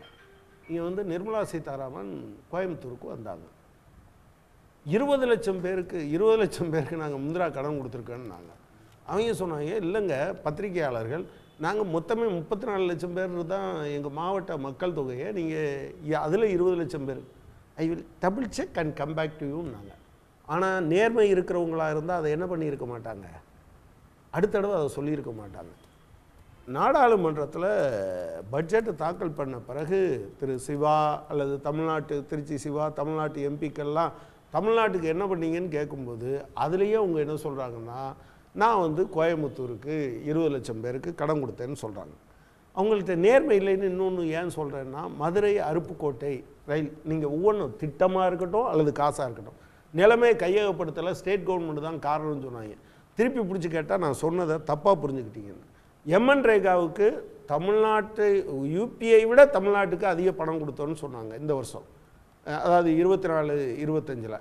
கரெக்டாக எடுத்து டேட்டாவை நீங்கள் தானப்பா முதல்ல சொல்லியிருக்கீங்க, யூபிஐ விட தமிழ்நாட்டுக்கு 2000 கோடி கம்மியாக கொடுத்துருக்கீங்க, எந்த வருஷமும் சொன்னதை சொல்கிறீங்களேன்னு கேட்ட பிறகு அமைதியாக இருப்பாங்க. So fraud. இது பேசிக்காகவே இன்பில்ட் கேரக்டராகவே இந்த கவர்மெண்ட்டுக்கிட்ட இது இருக்குது என்பதை நம்ம பார்க்க முடியுது. அடுத்து சார் சொன்னது பெட்ரோல் விலையிலெல்லாம் உயர்வு இருக்காது அப்படின்னு சொன்னார். அவங்க அப்படித்தான் சார் ஆரம்பிப்பாங்க. முதலாக ஒரு 6 ரூபா ஸ்பெஷல் எக்ஸைஸ் டியூட்டின்னு கொண்டு வந்தாங்க தெரியுமா? அப்போது அதுக்கு சம்மந்தம் இல்லைன்னு சொன்னாங்க. ஆனால் கொஞ்ச நாளில் ஆட்டோமேட்டிக்காக ஏற்றிட்டாங்க. ஸோ இந்த கவர்மெண்ட் அது பிக் பாக்கெட் கவர்மெண்ட், சாதாரண மனிதனை அவனுடைய பாக்கெட்லேருந்து திருடி எடுத்து பெரும் முதலாளிகளுக்கு கொடுக்கிற அரசாங்கமாக இருக்கிறது. அந்த வேலைக்காகத்தான் நரேந்திர மோடி நியமிக்கப்பட்டு இருக்கிறார். அந்த வேலையை செய்து கொண்டே இருப்பார். அதாவது ஃப்ராடுன்னு சொல்கிறது நான் கண்டிக்கிறேன். ஏன்னா ஃப்ராடுன்னா நிச்சயமாக சுப்ரீம் கோர்ட்டுக்கே டைரெக்டாக போகலாம், ஹைகோர்ட்டுக்கெலாம் போகலாம். இவங்க ஃப்ராடுங்கிறாங்க, அதானிங்கிறாங்க. அம்பானினா அதானிக்கு இந்த சலுகை கொடுத்துட்டாங்கன்ட்டு ஏன் கோர்ட்டுக்கு போக தெரியாதா? இவங்கள்ட்ட உள்ள அட்வொகேட்ஸ் எல்லாம் பெரிய அட்வொகேட்ஸ் இருக்காங்க, ஏன் போகக்கூடாதா? இது ஒரு பாராளுமன்றத்தில் பல கோடி மக்களால் தேர்ந்தெடுக்கப்பட்ட ஒரு தலைவர். அதில் நம்ம கருத்தியெல்லாம் நம்ம பேசலாம் மொழியை, அந்த ஃப்ராடுங்கிற விட அதிகம் யூஸ் பண்ண வேண்டாங்கிறது என்னோட தாழ்மையான கருத்து. என்னோட தாழ்மையான கருத்து தான். அந்த கருத்தை நான் ஏற்றுக்கிறேன் சார். இப்போ என்ன சொல்லணும்னா, க்ரூட் ஆயில் விலை குறைஞ்சா கண்டிப்பா குறையும் சொன்னவர் குறைக்காம இருந்தா அதை சார் கண்டிப்பாருன்னு வச்சுக்கோங்க. ஒரே நிமிஷம். அதாவது பெரிய மேனேஜ்மெண்ட் குருலாம் ஆடர் ஸ்மித் அவங்களாம் என்ன பண்ணிருக்காங்க, மனிதர்களுக்கு மெயினாக தேவை உண்ண உணவு, உடுக்க உடை, இருக்க இருப்பிடம். 80 கோடி மக்களுக்கு உணவு கொடுக்கறதுங்கிறது உண்மை. அதன் மூலம் சமீபத்தில் ஐநாவுடைய கணக்கெடுப்படி இந்தியாவில் 25 கோடி பேர் வறுமை கோட்டிலிருந்து மேலே வந்திருக்காங்க. ஒரு நிமிஷம், எல்லாமே ஃப்ராடுங்க. நீங்க சொல்லுங்க. இல்ல நான் பேசி முடிச்சா அப்புறம் ஃப்ராட் எல்லாம் செக் சொல்லுங்க. எந்த ஐக்கிய நாடுகள் சபையினுடைய எந்த இல்ல இது வந்திருக்கு, நான் உங்களுக்கு தரேன். கண்டிப்பா தரேன் சார். இப்போ பொதுவா ஏழை எளிய மக்களுக்கு ஒரு விலைவாசி ஒரு பிரச்சனை. கண்டிப்பா என்ன சம்பளம் வாங்கினாலும் மாத கடைசியில போத மாட்டேங்குதுன்றது வருத்தம். இப்போ ஒரு டீசல் விலை 1 ரூபா ஒரு லிட்டர் குறையுது, 50 பைசா குறையுது, 2 ரூபா குறையுதுன்னு வச்சுக்கோங்களேன். அது கேஸ்கேடிங் எஃபெக்ட்னு. கண்டிப்பா நீங்க தக்காளி வெங்காயம் விலை குறையும், அரிசி பருப்பு விலை குறையும், எல்லா பொருட்களுடைய விலையுமே குறையும். கண்டிப்பா அது ஒரு சர்வதேச சந்தையில் குறையும் போது அந்த பெனிஃபிட்டை மக்களுக்கு பாஸ் ஆன் பண்ணல சார். அதாவதுங்க நீங்க சொல்றது இப்போ ரெகுலராக இன்னைக்கு குறைஞ்சிச்சு, இன்னைக்கு ப்ரைஸை குறைச்சிடுறது லிட்டர் விலையை, நாளைக்கு ஏறுது, நாளைக்கு ஏற்றணுங்கிற மாதிரி பண்ண முடியாது. ரெண்டாவது நீங்க சொல்றது உங்க பாயிண்ட்ல கரெக்ட் தான். இல்ல நான் என்ன சொல்றேன், ஒரு செகண்ட் சார். காங்கிரஸ் ஆட்சி காலத்துல 15 நாளைக்கு ஒரு முறை கேபினெட், அது அரசாங்கம் பெட்ரோல் விலையை நிர்ணயிச்சு டீசல் விலையை நிர்ணயிச்சு சொன்னாங்க. கண்டிப்பா அப்போ பெட்ரோல் விலையை டீரெகுலேட் பண்ணாங்க ஃபர்ஸ்ட். அதாவது இவங்க என்ன சொன்னாங்க, டீசல் விலையை டீரெகுலேட் பண்ணாங்க. அப்போ 50 காசு உயர்த்தினா பிரச்சனையானது. கண்டிப்பா இப்போ நீ டீரெகுலேட் பண்ணிட்டாலே அரசாங்கம் தலையிடக்கூடாதுன்னு தானே அர்த்தம். இல்லைங்க, நீங்க கேட்குறபடி இப்போ இருக்கிற சிச்சுவேஷன் எப்படின்னா, யுக்ரைன் ரஷ்யா வார்ல சப்ளை செயின் கம்ப்ளீட்டா கட் ஆயிடுச்சு. ஏசியா ஒரு நிமிஷம் தப்பா சொல்றாரு. இல்ல ஒரு நிமிஷம், நீங்க என்ன சப்ளை செயின் கட் ஆயிடுச்சுங்க, யூரோப்புக்கும் சப்ளை செயின் கட் ஆயிடுச்சுங்கிறது தப்புன்னு சொல்றீங்கன்னா எப்படி பேச தப்புன்னு சொல்றீங்க? ஒரு நிமிஷம், எப்படி தப்புங்கறீங்க? அதாவது சப்ளை செயின் யூரோப்புக்கு கட் ஆயிருக்கு, உங்களுக்கு கட் ஆகல. நீங்க இந்தியாவினுடைய மொத்த ஓவரால் ஒரு குளோபலைசேஷன் நாட்டுக்கு என்ன பிரச்சனை சொல்லுங்க. இந்தியாவுக்கு பெட்ரோல் டீசல் வர்றது கட் ஆகலன்றார் சார். இல்ல ஒரே நிமிஷம், இந்தியாவுக்கு கச்சா எண்ணெய் வர்றது கரையில. உலகமயமாக்கல் ஆனப்புறம் எவரிதிங் டிசைடட் பை, இப்ப ட்ரம்போட டாரிஃப் வார், ட்ரேட் வார் வந்ததும் இன்னைக்கு கோல்டுல இருந்து இறங்கிடுச்சு. புரியுதுங்களா? இல்ல ஒரே நிமிஷம், $87 இருக்கும்போது நீங்க $60 ரஷ்யா நமக்கு கொடுத்தது கரெக்ட்டுங்க. அது மோடியோட சாமர்த்தியமா குறைச்சு வாங்கினார். அது இல்ல சொல்ல. ஆனா அந்த சாமர்த்தியத்தை அப்புறம் வைங்க. இப்போ நீங்க சப்ளை செயின் கட் ஆனது ஆமாங்க. இல்ல ஒரு நிமிஷம். நான் ஒரு நிமிஷம் பேசி முடிச்சப்ப தப்பா சொல்றீங்க. இல்ல ஒரு நிமிஷம். தப்பா சொல்றீங்க. It's a fraud. ஒரு செகண்ட். இல்ல you are talking always fraud. சூரியன் ஒரு செகண்ட். நான் சொல்லி முடிக்கிறதுக்குள்ள பேச முடியாது. ஒரு பேசும்போது நான் வாயை திறக்கல. ஒரு நொடி. அதுக்கு பொய்யா சொல்லிட்டு இருப்பீங்க. இல்ல ஒரு நிமிஷம். ஒரு செகண்ட். அவர் என்ன ஒரே செகண்ட் அவர் இன்டர்வென்ஷன்ல என்னன்னு கேட்டு அதுக்கும் சேர்த்து பதில் இல்ல நான் சொல்றேன். நான் சொல்லி முடிச்ச அப்புறம் இல்ல $87 இருக்கும் போதும் ரஷ்யா இந்த காலத்துல அவங்கெல்லாம் வாங்கலைங்கிறதுனால நமக்கு $60 கொடுத்தது. அதுவும் கூட டாலர் கொடுக்க வேண்டியதில்லை, ருப்பி ரூபிள்ல கொடுக்கலாம்னு சொன்னாங்க. அதுல 50% ரிலையன்ஸ் கொடுத்து உங்கால ஃப்ராட் பண்ணாரு. எனக்கு விலையை குறைக்காம அவங்களுக்கு கொடுத்தாரு. அதாவது Bharat petroleum, Indian oil corporation, Hindustan petroleum தான் மேஜரா பர்ச்சேஸ் பண்றாங்க. இது அரசாங்கம். இவைகள் நிலமா இருக்கு. ஈவன் பிஎஸ்என்எல் கூட ஸ்ட்ராங் ஆயிட்டு இருக்கு. பிஎஸ்என்எல் எப்படி அழிஞ்சதுன்னு நமக்கு தெரியும். நீங்க ஸ்ட்ராங் ஆயிட்டு இருக்கு. நான் என்ன சொல்றேன், சப்ளை செயின்ல இல்ல நான் ஒரு நிமிஷம் பேசுறதுக்கு ஒரு நிமிஷம் சான்ஸ் கொடுங்க. நீங்க senior most journalist, please I request you. Political leader இல்ல, senior is also good journalist also, பத்திரிகையாளர் ஆல்சோ. நான் என்ன சொல்றேன், மிடில் ஈஸ்ட்ல Yemen, Israel, Palestine, Lebanon problem நிறைய இருக்கு. புரியுதுங்களா? அதே மாதிரி ஏஷியா பசிபிக்கில் சைனீஸ், தைவான் பிரச்சனைலாம் இருக்கு. இவ்வளோ பிரச்சனைகள் இருக்கும்போது ஒரு நாள் விலை இறங்கும் போது இறங்குன்னு சொன்னா இது அரசியல் பேசுறது அர்த்தம். ஏன்னா ஏறும்போது ஏத்தலை, புரியுதுங்களா? இறங்கும்போது திடீர்னு இறங்கும்போது இறக்கணுங்கிறது முடியாது. ஒரு ஏறும்போது ஏறாமலா 90 ரூபாய். ஒரு பொருளாதார நிபுணரா ஒரு அரசு இருக்கும்போது ஒரு நாளுக்கு நாள் ஒரு கொள்கையை கொண்டு வர முடியாது. பெட்ரோல் விலை 100 ரூபாய் வரலையும் வந்தது இல்லை சார். கச்சா எண்ணெய் ஏற ஏத்துனீங்கல்ல சார். அதோட கடந்த 2 வருடங்களாக 100-102க்கு மேல ஏறலையே. ஏன் ஏறல? இல்ல ஏறல. ஏன் மக்கள் குறைஞ்சிருச்சு? ஏன் இறங்கலன்றதான பாயிண்ட். $87 இருந்து $60 ஆயிருக்கு. அதாவது 80 கோடி மக்களுக்கு சாப்பாடு வேணுமா, பெட்ரோலை குடிப்பானா? 80 கோடி மக்களுக்கு உணவு கொடுப்பதற்கு பணம் ஒதுக்க வேண்டாமா? உடுக்க உடைய கொடுக்க வேண்டாமா? அப்ப 2.74 லட்சம் கோடி ரூபாய் கடனை எதுக்கு தள்ளுபடி பண்ணல? ஒரு நிமிஷம், அதுக்கு டேட்டா கொடுங்க. ஒவ்வொருத்தரோட இண்டஸ்ட்ரீஸ்க்கு டேட்டா கொடுக்க முடியுமா? 2.7 லட்சம் கோடி சொல்றீங்களா? அதுக்கு டேட்டா கொடுங்க பாப்போம். எந்தெந்த இண்டஸ்ட்ரீஸ்க்கு சொல்லுங்க. சொன்னது பார்லிமெண்ட்ல சொன்னது. இல்ல ஒண்ணு தெரியுமா உங்களுக்கு? நீங்க இப்படி இதா கேட்கறதா நினைக்காதீங்க. இல்ல என்ன சொல்லி இருக்காங்கன்னா, கனகராஜ் 10,000 ரூபாய்க்கு நகை வச்சுட்டு போட்டான்னா கனகராஜ் பேரெல்லாம் சொல்லுவாங்க. ஆனா யாரு கடன் கட்டலைங்கிறத ஆர்பிஐ ஆக்ட்ல தடை செய்யப்பட்டிருக்குன்னு சொல்றாங்க. நீங்க தானே சொல்லணும். சொல்லுங்க சார். ஒரே நிமிஷம். இல்ல ஒரு குற்றச்சாட்டு வைக்கிறவங்க குற்றச்சாட்டுக்கான ஆதாரங்களை என்னோட சகோதரர், மிகவும் என்னோட அபிமானம் உள்ள கனகராஜ் அவர் தான் சொல்லணும் முதல்ல. ரெண்டாவது, இப்ப ஒவ்வொரு தடவையும் விலை குறையும் போது ஏன் இப்ப கோல்டு விலை கூட குறைஞ்சிருக்கு. இப்ப ட்ரேட் வார் சார், ரெசிஷன், அமெரிக்கா கடந்த 4 நாளா குறைஞ்சிருப்புங்கிறது என்னோட ஆனந்த் ஸ்ரீனிவாசன் கூட சொல்லுவாரு. இது டேட்டா நாளுக்கு நாள் சொல்லக்கூடாது. மோடி அரசுனால குறையுதா, மோடி அரசுனால ஏறுச்சா? கரெக்ட்டா ஏறுனது யாரால, இறங்குறது யாரால? இல்ல இது காரணம்னா உலக வணிகத்துடைய நிச்சயமற்ற நிலைமை. இப்ப uncertainty in the world economy, uncertainty in the world tariff. முன்னேறு சொல்றேன், இந்தியாவிலிருந்து எக்ஸ்போர்ட்டுக்கு பார்மசூட்டிகளுக்கு தான் நிறுத்தி வச்சிருக்காரு ட்ரம்ப். பார்மசூட்டிகளுக்கு வந்துச்சுன்னா கொலாப்ஸ் ஆயிடும். ஏன்னா இந்தியாவுடைய எக்ஸ்போர்ட்ஸ் முழுக்க அதிக அளவுல அதிக லாபத்தில் அமெரிக்காக்கு எக்ஸ்போர்ட் பண்ணிட்டு இருக்காங்க. இல்ல ஒரு நிமிஷம் முடிச்சிடுறேன், பண்ணிட்டு இருக்காங்க. இப்ப இம்போர்ட் ரொம்ப குறைச்ச அமெரிக்கால இருந்து. அதனாலதான் நம்ம இந்த ஆக்ஷன் எடுக்கல, பினிட்டிவ் ஆக்ஷன் எடுக்கல. இந்தியா அதிக இம்போர்ட்ஸ் அமெரிக்கால இருந்து எஃப்எம்சிஜியோ மற்ற இதுவோ குறைச்ச ஆயில் இப்ப லாஸ்ட் மந்த் இம்போர்ட் பண்ணிருக்காங்க. அதனால பினிட்டிவ் ஆக்ஷன் பதிலடி கொடுக்கலன்னு கேக்குறீங்க. அமெரிக்கா இறக்குமதி பண்றாங்க, அதனால பதிலடி வரி போடுறாங்க. ஆமாங்க, அந்த அளவுக்கு இந்தியா பதிலடி வரியில இன்கம் இல்ல. ஒரு ரகுநந்தன் குறிப்பிடுறாரு, அவருடைய கோணத்தை கேட்டு ஒரே செகண்ட் ரகுநந்தன், இந்த 2 ஆஸ்பெக்ட்ஸ் பத்தி கேட்கணும். பங்குச்சந்தையில 14 லட்சம் கோடி ஒரு நாளில் இழப்பு. இது ஆன்டிசிபேட் பண்ண ஒன்றா, இது கவர்மெண்ட்டால் ஏதேனும் இடத்துல தடுக்க முடியுமான்றது ஒன்று. ட்ரம்ப்போடைய இந்த இதை அரசு எதிர்கொண்டதில் ஒரு ராஜதந்திரம் இருக்குது அப்படின்றதும் இன்னொன்று. உக்ரைன் ரஷ்யா போரையே நிறுத்துறேன்னு சொன்னவரால், அவரால் தான் நிறுத்தினாங்க அப்படின்லாம் பேசினவங்க இப்போ அதை பற்றி பேசவே மாட்டுறாங்க. இந்த ட்ரம்ப் விவகாரத்தில் வாய் திறந்தே அரசு பேச மறுக்குது அப்படின்ற குற்றச்சாட்டை எப்படி பார்க்குறீங்க? இன்னொன்று, இந்த பெட்ரோல், டீசல், சமையல் எரிவாயு. வணக்கம் குணா.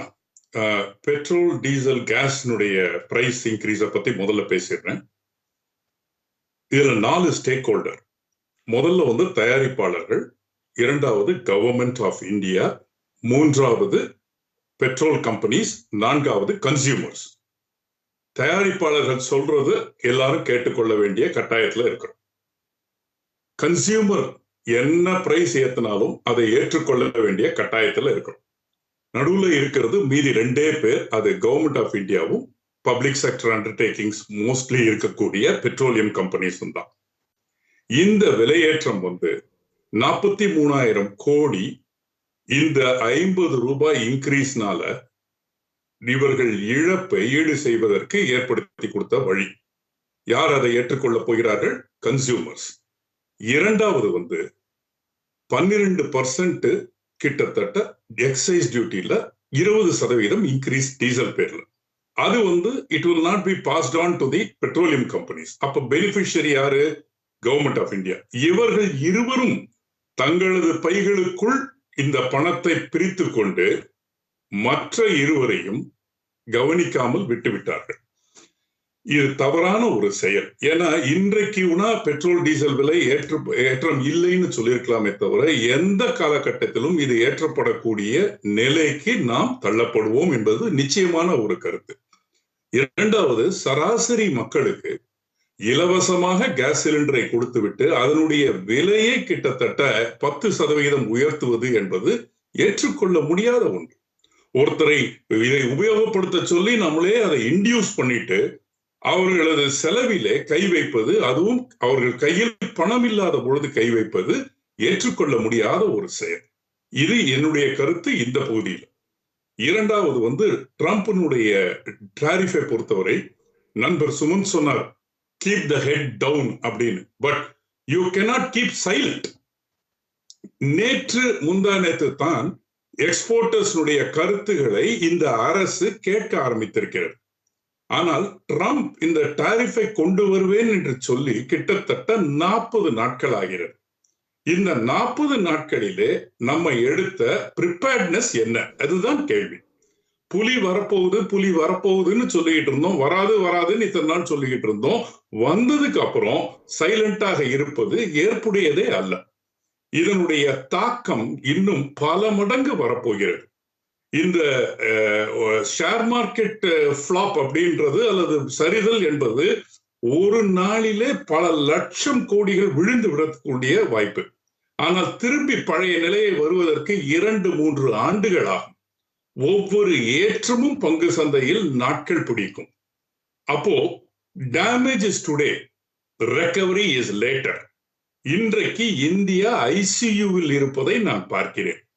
இவர்களது 12% உயர்ந்தது, எக்ஸைஸ் டியூட்டியில் வரியை உயர்த்தியதும், இவர்களது வரும்படியை காப்பாற்றிக் கொள்வதும் வரக்கூடிய நாட்கள் மிக மோசமான ஒரு விளைவுகளை ஏற்படுத்தக்கூடிய நாட்களாக, பொருளாதார சிக்கல்களை ஏற்படுத்தக்கூடிய நாட்களாக, இதுவரை நாம் சொல்லாத சில உண்மைகளை வெளிக்கொணரக்கூடிய நாட்களாக இருக்க போகிறது என்பதைத்தான் என்னுடைய கருத்து மட்டுமல்ல, இதைத்தான் சிங்கப்பூர் அதிபரும் சொன்னார். அவர் என்ன சொன்னார்? அவரது நாட்டு மக்களுக்கு be prepared for the worst is yet to come, this will get into economic war அப்படின்னே சொன்னார். நம்ம அதை உணர மறுக்கிறோம். அதை செயல்படுத்த விளைவு இல்லை. நம்ம இன்னும் குண்டு சட்டியில குதிரை ஓட்டிக்கிட்டே தான் இருக்கோம். we are the best make in India அப்படின்றத சொல்லிக்கிட்டு இருக்கோமே தவிர இந்த டாரிஃப்னுடைய தாக்குதல்கள் என்னென்ன விளைவுகளை ஏற்படுத்த போகிறது, அந்த விளைவுகளில் இருந்து நாம் நம்மை எப்படி காப்பாற்றிக் கொள்ள போகிறோம், அடுத்தது இந்த விளைவை நம்ம எப்படி கையாள போகிறோம் என்பது இரண்டாவது. இதற்கு பதிலடியாக நம்ம எப்படி எடுக்க போகிறோம் என்பது. சைனாவை போல நம்ம திருப்பி நம்ம டாக்ஸேஷனை அவர்களுக்கு தன்னை யாருன்னு காமிக்க போறோமா, இல்ல வாயை மூடிட்டு கம்முனே இருக்க போறோமான்றது இரண்டாவது. இதை பொறுத்தவரை வரக்கூடிய நாட்கள் ஒரு அன்ஸ்டபிளைஸ்டு இண்டஸ்ட்ரியல் மூவ்மெண்ட் இருக்க போகுது, சப்ளை செயின் டிஸ்ரப்ஷன்ஸ் இருக்க போகுது, இறக்குமதி ஏற்றுமதியினுடைய பாதிப்புகள் இருக்க போகுது, விலையேற்றம் கடுமையாக இருக்க போகிறது. நான் சொல்வது பயமுறுத்துவதற்காக சொல்வதல்ல, இதுதான் நிலை. ஒரு பேஷண்டினுடைய ஆக்சுவல் கண்டிஷனை புரிந்து கொண்டால்தான் டாக்டரால் நல்ல முடிவுகளை அல்லது பிரிஸ்கிரிப்ஷனை எழுத முடியும். நான் சொல்வது ஒரு எக்ஸ்ரே. ஏற்கனவே வேலை வாய்ப்பு, வேலை குறைப்பு அதிகமாகிக் கொண்டிருப்பதை பார்க்கிறோம்.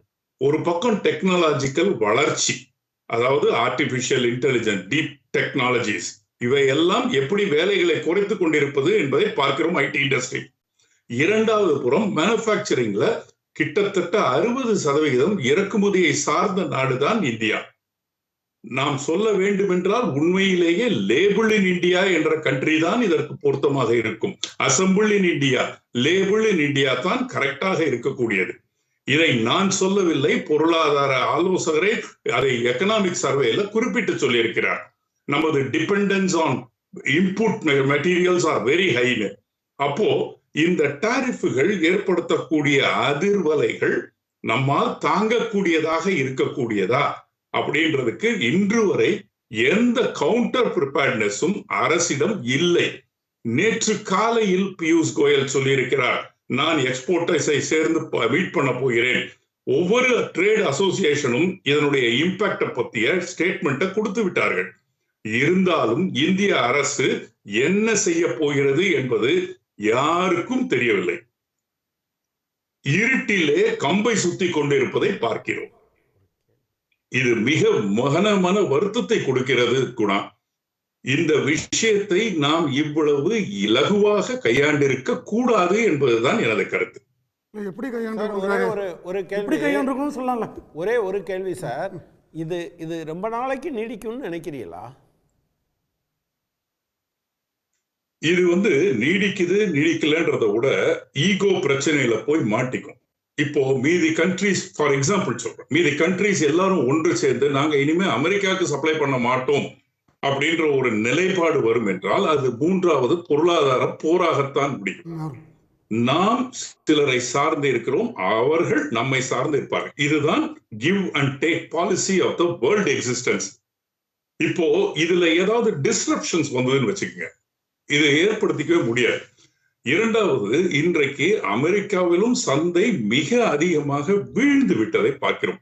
$3 trillion ஷேர் மார்க்கெட்ல ஃபால் இன் அமெரிக்கான்னு சொல்றாங்க. நான் இப்ப பேசிக்கிட்டு இருக்கிறதும் அமெரிக்கால இருந்து தான் பேசிக்கிறேன். இங்க இருக்கிற ஒவ்வொரு சம்பாதிக்கக்கூடிய நபர்கள், தங்களது வருமானத்தை ஷேர் மார்க்கெட்டில் வைத்துக் கொண்டிருக்கிற நபர்கள் வருத்தத்தில் இருப்பதை பார்க்கிறேன். என்னென்ன எப்படி இதை மாற்றப் போகிறார்கள் என்பது தெரியவில்லை யாருக்குமே. ஆனால் தேன் கூட்டிலே கை வைத்து விட்டாச்சு. அப்போ அந்த தேனி நம்மை கொட்டுவது நிச்சயம். அந்த கொட்டுவதிலிருந்து நாம் நம்மை எப்படி காப்பாற்றிக் கொள்ளப் போகிறோம் என்பதுதான் கேள்வி. இதற்கு நாட்கள் கொடுக்கப்பட்டது. அந்த நாட்களிலே நாம் என்னென்ன செய்திருக்க வேண்டும் என்பதை யோசித்திருக்கலாம். என்னென்ன பொருட்கள் இதனால் பாதிப்பு ஏற்பட போகிறது, எந்த அளவிற்கு பாதிப்பு ஏற்பட போகிறது, அதை எப்படி நம்ம கட்டுக்குள்ள வைத்துக் கொள்ள வேண்டியது, அதற்கு என்ன சப்சிடியை இன்க்ரீஸ் பண்ணாங்க. பிரதமர் போகும்போதும் இந்த நெகோசியேஷன்ஸ் நடந்தது. அதிகாரிகள் மட்டத்திலும் இரண்டு தரப்புலையும் ஏர்லி நெகோசியேஷன்ஸ். நம்ம தான் அமெரிக்கா வரி போட போறதா அறிவித்த உடனே வேகமாக போய் பேச்சுவார்த்தை நடத்தி பாதிப்பு இல்லாம பார்த்து கொண்டோம் அப்படின்னு அரசின் தரப்புல சொல்றாங்களே, அதிகாரப்பூர்வமா சொல்றாங்க. இல்ல, there was a discussion that held before the announcement itself. இங்கிருந்து நம்ம போய் ஒரு குழு பியூஷ் கோயல் அவர்களே அமெரிக்காவுக்கு இங்க ஒரு பேச்சுவார்த்தை நடத்தினார். அங்கிருந்து இங்க பேச்சுவார்த்தை நடத்தினார்கள். இவர்கள் ஆயத்தம் செய்து கொண்டிருப்பதை பார்க்கிறோம்.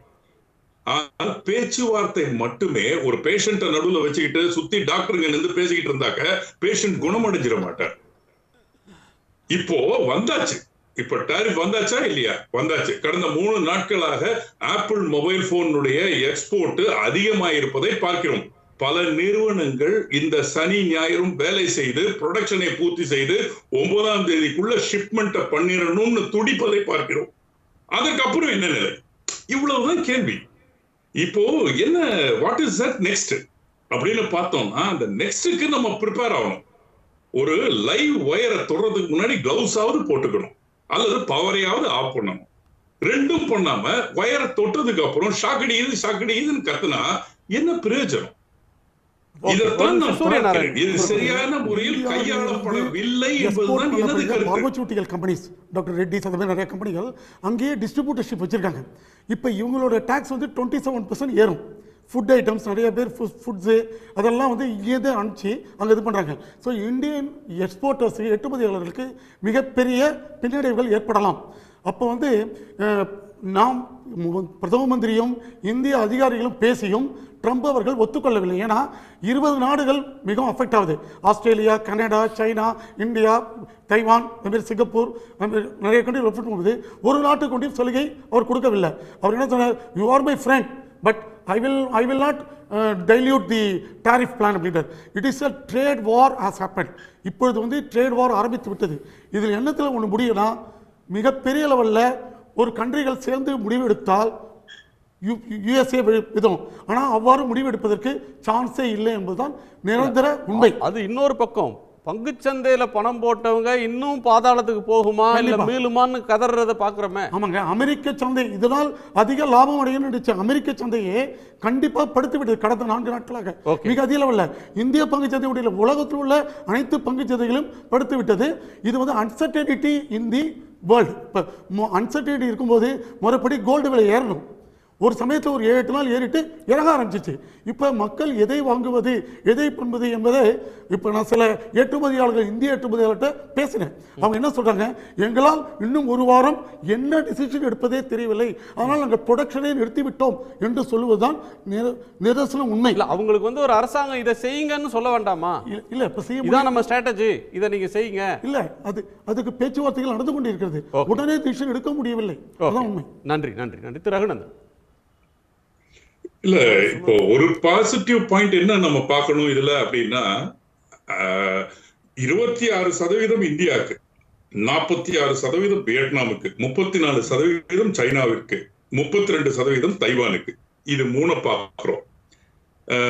ஓரளவுக்கு இது வந்து பார்ப்பதற்கு குறைவான ஒரு டாரிஃபாக தெரிந்தாலும் நம்மால் தாக்குப்பிடிக்க முடியாத ஒரு டாரிஃப் என்பதுதான் நிதர்சனமான உண்மை. நன்றி நன்றி. இதுல இருந்து என்ன இம்பாக்ட் இருக்க போகுதுன்னு எல்லாரும் நம்ம பொதுவாகவே பேசிக்கிட்டு இருக்கிறோம். நான் வந்து ஒரு தொழில் அமைப்பை சார்ந்தவர். நாங்க டீடைல்டாவே இத பத்திய டாக்குமெண்டே ரிலீஸ் பண்ணியாச்சு. இப்போ ஃபிக்கியில இருந்து அரசுக்கு ஒவ்வொரு எக்ஸ்போர்ட் செக்டர் வைஸ் என்னென்ன இம்பாக்ட் இருக்க போகுது, இதனால வேற ஒரு கண்ட்ரிக்கு நம்ம ஆஃப்செட் பண்ணணும்னா அதுக்கு என்ன சப்போர்ட் அரசு கொடுக்கணும். சப்போஸ் ஃபார் எக்ஸாம்பிள் ஒரு ப்ராடக்ட் அமெரிக்காவுக்கு நான் 100 ரூபாய்க்கு ஏற்றுமதி பண்ணிட்டு இருக்கேன், அந்த 100 ரூபாய் ஏற்றுமதி எனக்கு குறைவு என்றால் இந்த ப்ராடக்ட் இப்ப நான் வந்து ஜெர்மனிக்கு எக்ஸ்போர்ட் பண்ணலாம் அப்படின்ற நிலை இருந்தால் நான் எப்படி இதை மாற்றுவது குறுகிய காலத்திலே, அதற்கு என்ன சப்போர்ட் வேணும், அல்லது பிரைஸ் ரிடக்ஷன்ல என்ன பண்ணலாம், இதை எப்படி ஈடுகட்டுவது, நஷ்டத்தை ஈடுகட்டுவதற்காக 43,000 கோடிக்கு தனி மனிதனின் வாழ்விலே சூறையாடிய ஒரு அரசு தொழிலாளர்கள், தொழில் முனைபவர்களின் நலன் கருதி ஒரு சில செலவினங்களை ஏற்றுக்கொள்ள வேண்டிய கட்டாயத்தில் இருக்காங்க. அப்படி இல்ல. நன்றி சார், நன்றி நன்றி நன்றி. சூரி சொன்ன ஏற்றுமதியில வர்ற செட்பேக்க அவங்க ஓவர் கம் பண்றதுக்கு அரசாங்கம் ஏதேனும் ஊக்குவிப்புக்கு வரணும்னு சொல்றீங்க. சுமந்த், சுருக்கமா.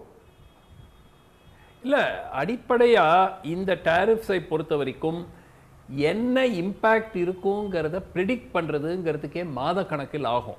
ஏன் அப்படின்னு பார்த்தீங்கன்னா, ஒரே ஒரு நாடு மீது இந்த டேரிஃப் போடப்பட்டதுன்னா உட்காந்து கணக்கு போட்டு டைரக்ட் இம்பேக்டை கால்குலேட் பண்ணிடலாம். இங்கே வந்து பல்வேறு நாடுகள் மேலே அந்த டேரிஃப் இது வரும்போது ஒரு சிம்பிள் எக்ஸாம்பிள் சொல்கிறேன். இப்போ வியட்நாம் மேலே கடுமையான டேரிஃப் போடப்பட்டிருக்கிறது. இப்போது அந்த நாடு வந்து தங்களுடைய டேரிஃபை கட் பண்ணாங்க. டேரிஃபை அவங்க இப்போ போடலை, அவங்க போடுற டேரிஃபுங்கிறது ரொம்ப ரொம்ப கம்மி. ஆனாலும் அவங்க மேலே 49%. ஏன்னா அந்த டேரிஃப் இது ரெசிப்ரோக்கல் டேரிஃபே கிடையாது. இது ட்ரேட் டெபிசிட்டை வச்சுட்டு கணக்கு போட்டு பர்சன்டேஜ் கால்குலேட் பண்ணி அதில் பாதி போட்டு டேரிஃப்னு சொல்கிறாங்க. ஸோ அந்த ஃபார்முலா தப்பு. ஆனால் மிக முக்கியமாக இன்டைரக்ட் இம்பேக்ட் எப்படி என்ன இருக்குன்னு தெரியாது. இப்போ நம்ம வந்து ஒரு ஏற்றுமதி வேற ஒரு நாட்டுக்கு செய்கிறோன்னு வச்சுக்கோங்க. அந்த நாட்டில் பொருளாதாரம் சிறப்பாக இல்லை என்றால் அந்த ஏற்றுமதி நம்மகிட்டேருந்து அவங்க வாங்குறது வந்து குறையலாம். இது வந்து நமக்கும் அமெரிக்காவுக்கும் நடக்கக்கூடிய பிரச்சனையே கிடையாது. ஆனால் அமெரிக்காவுக்கும் அந்த நாட்டுக்கும் இருக்கக்கூடிய அந்த டாரிஃப் இது வந்து நமக்கும் வங்கதேசத்துக்கும் நமக்கும் வியட்நாமுக்கும் ஒரு பாதிப்பை ஏற்படுத்தும். ஸோ இதுதான் இது பிரச்சனை. இது என்ன இம்பேக்ட் இருக்கும்னு எந்த ஒரு பொருளாதார வல்லுநர்கள் எல்லோருமே என்ன சொல்றாங்க, இதனுடைய எக்ஸாக்ட் இம்பேக்டை யாராலையும் உடனடியாக ஒரு எக்ஸல் ஷீட்டை போட்டு கொடுக்க முடியாது. போக போகத்தான் இது தெரியும். சில நாடுகள் நெகோஷியேட் பண்ணி இதுலேருந்து தப்பிச்சுட்டு வரதுக்கு வாய்ப்பு இருக்கு. ட்ரம்ப்பே நாளைக்கு மனமாற்றம் ஏற்படுத்தி எல்லா டேரிஃபையும் பாதி ஆக்கிறதுக்கு வாய்ப்பு இருக்கு. இல்ல 2% 3% கொண்டு வந்தாக்க ட்ரம்ப் மாதிரி ஒரு ஆள்கிட்ட உலகம் இன்னைக்கு சிக்கி மாட்டிருக்குன்றீங்க. ட்ரம்ப் மாதிரியான ஒரு ஆள்கிட்ட வந்து உலக அதிகாரத்தை கொடுத்துட்டு அமெரிக்க மக்கள் செய்த தப்பு உலகமே விலை கொடுக்கிற இடத்துக்கு வந்துருச்சோன்னு கேள்வி இருக்கு. சர்வதேச சந்தையில் கச்சா எண்ணெய் விலை சரியும் போது பெட்ரோல் டீசல் மேலே இந்தியாவில் கலால் வரி உயர்த்தப்பட்டிருப்பதும் சிலிண்டர் விலையை உயர்த்தி இருக்கிறதும் எதை காட்டுது அப்படின்ற ஒரு கேள்வியை நேரமிட வைத்திருக்கிறோம். அரசாங்கத்தினுடைய வருவாயை பெருக்குவதற்காக என்று 24% பேரும், மக்களுக்கான பலனை தடுப்பதற்காக இந்த நடவடிக்கை என்று 69% பேரும், இது ஒரு நிர்வாக ரீதியான நடவடிக்கை என்று 7% பேர் கருத்து தெரிவிச்சிருக்காங்க. அந்த நேயர்களுக்கு நன்றி. திரு கனகராஜ், உங்கள் பார்வை சொன்னால் நிறைவு செய்திடலாம். இல்லை, அதாவது ஒன்றும் இல்லை, இதை ரகுநாதன் சார் சொன்னதை பாயிண்ட்டை நான் என்டாஸ் பண்ணுறேன். ஆக்சுவலாக அமெரிக்காவினுடைய பொருளாதாரம் கடும் நெருக்கடியில் இருக்குது. நீங்கள் வெறும் இது ட்ரம்ப்பாக மட்டும் பார்க்காதீங்க. ட்ரம்ப் மாதிரியான ஆட்களை உருவாக்குறது அல்லது மோடி மாதிரியான ஆட்களை உருவாக்குறதுக்கு அது இந்த நாட்டு முதலாளிகளோ அல்லது வந்து நிதி மூலதனமோ இந்த ஏற்பாடுகளை பண்ணுறாங்க. அவங்க இவங்களை எப்படி கொண்டு வர்றாங்க, எப்படி முன்னால் கொண்டு வர்றாங்க அப்படின்னு பார்த்தீங்கன்னா, எனவே இது அந்த நாட்டினுடைய பொருளாதாரம் சார்ந்தது. அப்போது அந்த பொருளாதாரத்தை சீர்படுத்துவது என்கிற பெயரில் அவங்க சில நேரத்தில், இப்போ நம்ம ஊரில் இவர் சொன்னார் இல்லையா, வயிற்றை இறுக்கி கட்டுங்க அப்படின்னு சொல்கிறது மாதிரி அந்த மாதிரியான வேலையில் பார்ப்பாங்க. கொஞ்சம் நாளாகும். ஆனால் இந்தியாவில் இப்போ இந்த 50 ரூபாயெல்லாம் ஏற்றிருக்கிறது இருக்குல்ல, அது ரொம்ப அட்டூழியம். Modi very very insensitive. அதை ஜனங்களை ஒரு பக்கம் இந்த 80 கோடி கொடுக்குறேன்னு சொல்லிட்டு, ஆனால் அதை விட ஒரு 100 மடங்கு இந்திய மக்களிடம், சாதாரண மக்களிடம் அது பிக் பாக்கெட் அடிக்கிறது மாதிரி தினமும் பண்ணிக்கிட்டு இருக்காங்க. இது ஒரு அட்டூழியம். நன்றி. உங்கள் எல்லோருடைய பங்கேற்புக்கும் கருத்து பகிர்வுக்கும் நன்றி. மீண்டும் சந்திப்போம். இது கேள்விக்களம், மக்களின் மேடை.